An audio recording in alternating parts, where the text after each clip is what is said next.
bien. Alors aujourd'hui ça me fait plaisir de vous retrouver pour une vidéo un petit peu spéciale, dans le sens où je vais tout simplement vous présenter, selon mes goûts, selon mes préférences, les meilleurs easter eggs qu'il peut avoir dans des jeux vidéo. Donc déjà, avant toute chose, avant de commencer la vidéo, qu'est-ce qu'un easter egg? Pour ceux qui ne savent pas c'est quoi? C'est tout simplement une fonction, un lieu, un outil, enfin quoi qu'il arrive, un truc caché, volontairement dans le jeu, c'est-à-dire vous trouverez pas, c'est quelque chose de caché, il faudra chercher un minimum pour tomber dessus. Vous pourrez pas tomber dessus, entre guillemets, par hasard, il faudra un minimum fouiller.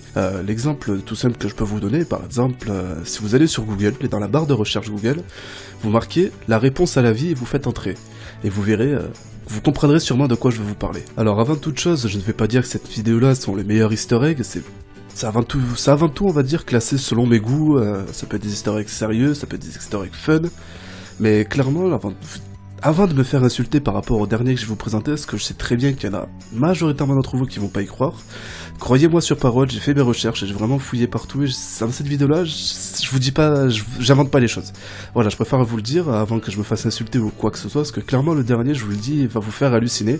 Il m'a fait halluciner, c'est pour ça que justement que j'en parle à la fin de sa vidéo et que je fais cette petite aparté pour éviter de me faire détruire en commentaire. Donc on va commencer par un petit historique sympa sur Just Cause 2. Donc déjà Just Cause 2 c'est tout simplement un jeu à monde ouvert avec plus de 1000 m², avec une archipel immense, etc. etc. Donc c'est obligé, vous comprenez bien un monde aussi immense qu'il y a des trucs cachés dedans. Et clairement l'easter egg, on va dire peut-être le plus connu de Just Cause 2, mais aussi le plus fun, on va dire entre guillemets, c'est que vous allez tout simplement sur l'île qui s'appelle Antu, sur l'île de Antu, ouais voilà l'île de Antu, on va pas chercher à débattre plus loin que ça, qui se trouve totalement nord-ouest du monde de Just Cause, c'est-à-dire de l'archipel de Just Cause. Pour y accéder, vous pourrez qu'y aller en avion, par contre je tiens à vous le préciser. Ils ont tout simplement mis dans le jeu l'île de Lost, les disparus, la série télé, ils ont remodélisé cette île dans le jeu. J'ai trouvé ça super sympa, surtout que Lost, j'ai regardé ça un petit moment, et franchement de voir cette île là dans ce jeu, ça m'a fait super plaisir, et voilà, c'est un bon petit historique que je voulais partager avec vous, parce que si vous avez le jeu, allez voir. Si vous connaissez Lost, vous verrez que c'est vraiment la même île et c'est ça qui est super sympa. Un autre easter egg aussi qui m'a particulièrement marqué, on va dire entre guillemets, c'est celui qui se trouve dans Red Faction Armageddon. Pour ceux qui ne connaissent pas Red Faction, à la base c'est un jeu, on va dire, qui se veut sérieux, tu vois, c'est le gameplay nerveux, rythmé, c'est une guerre futuriste, genre c'est la protection de planète, les mecs ils ont conquéri Mars, il faut la protéger, etc. Enfin bon bref, un jeu sérieux. Jusqu'au moment où tu découvres l'easter egg caché dans le jeu, tu tires tout simplement des rayons laser. Ouais, tu tires des rayons laser. Je vous laisse voir par quoi en fait, parce que voilà, vous avez une arme qui tire des rayons laser, je vous laisse découvrir c'est quoi.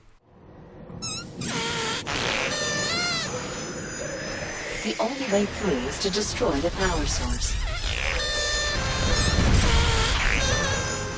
Voilà, vous pouvez voir que quand vous passez du jeu Armageddon, qui est super sérieux, etc., jeu de guerre, à voir une licorne qui tire des lasers par son anus, faut dire ce qui est, ça fait bizarre. Ça fait bizarre.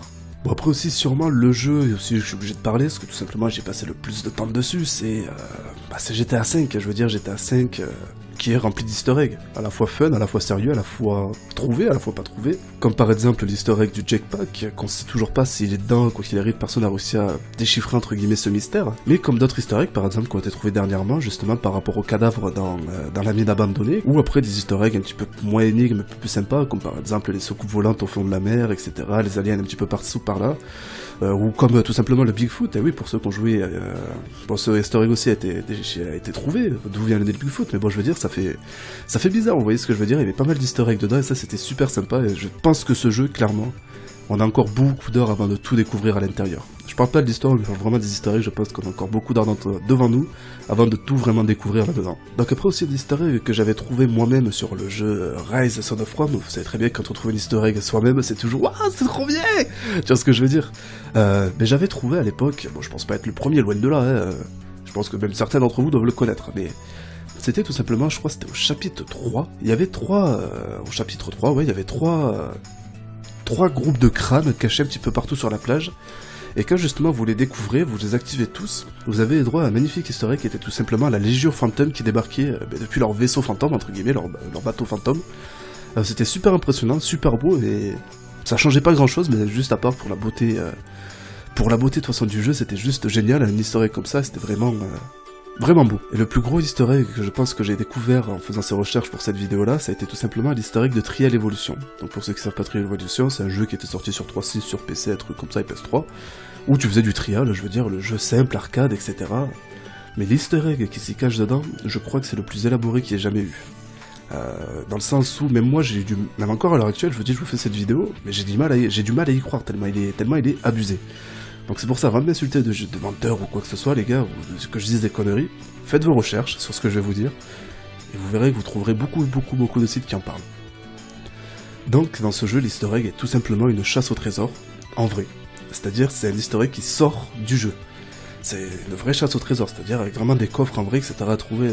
Je vous explique l'easter egg, comment il s'est déroulé, là, au stade de l'easter egg où on en est aujourd'hui. Donc cet easter egg était sous forme de lettres cachées dans le jeu, c'est-à-dire par rapport à certains niveaux, par rapport à certains trucs, il y avait des lettres cachées dans le jeu.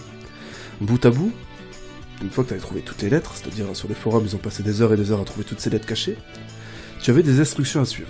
Ces instructions à suivre te parlaient de la musique du jeu, la musique en elle-même. Mais il y a une bande son dans le jeu qui fait qu'il y a des messages morses cachés à l'intérieur de la bande son. Donc déjà, est-ce que vous voyez le délire jusqu'à où ça va cet easter egg? C'est-à-dire ça va jusqu'à du morse dans la bande son quand même, s'il vous plaît.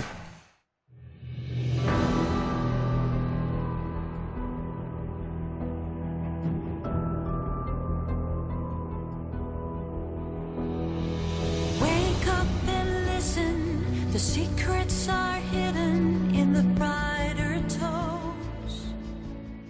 Une fois que vous avez réussi à déchiffrer la bande-son, fait qu'ils ont réussi à déchiffrer la bande-son de ce jeu, la bande-son disait en morse, donnait l'accès, enfin un lien de site internet privé, entre guillemets, sécurisé.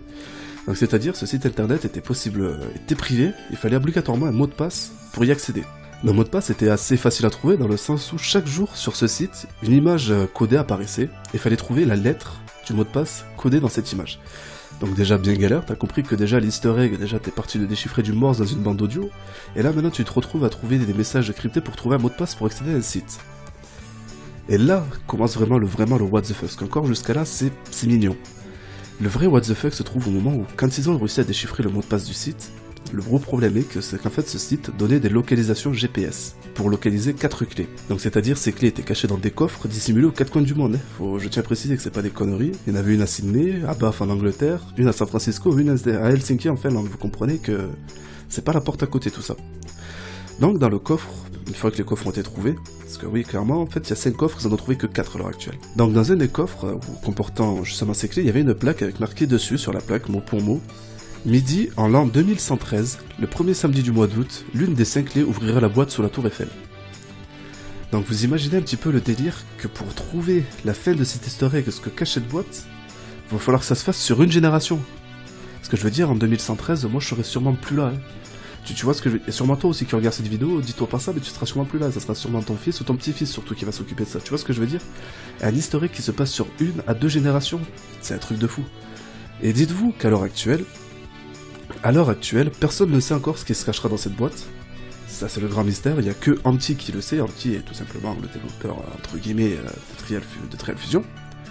Et, à l'heure actuelle, bien entendu, il manque aussi encore une clé à trouver. Sachant que dernièrement, dans Trial Fusion, une clé a été trouvée, justement, une clé fictive. Allez savoir si ce n'est pas la 5ème clé de cet easter egg, justement. Quoi qu'il arrive, on ne saura pas pour le moment ce qui se passe, mais c'était vraiment pour moi l'easter egg le plus ouf que j'ai pu voir dans un jeu vidéo. Je veux dire, ça dépasse la limite du normal, tu vois ce que je veux dire? C'est tout simplement hallucinant. Même moi j'ai du mal à y croire, je sais que toi derrière ton écran tu vas me prendre pour un gros mytho, mais comme je te dis, fais des recherches. Renseigne-toi sur ce que je viens de te raconter, tu verras que c'est fondé et que c'est pas des conneries, que j'ai pas inventé tout ça. Donc voilà, je voulais partager avec vous justement ces easter eggs là, etc. Tout ce qui m'a pu me marquer dans le jeu, etc. Et cet easter egg de fou sur Trial Fusion que j'ai découvert dernièrement.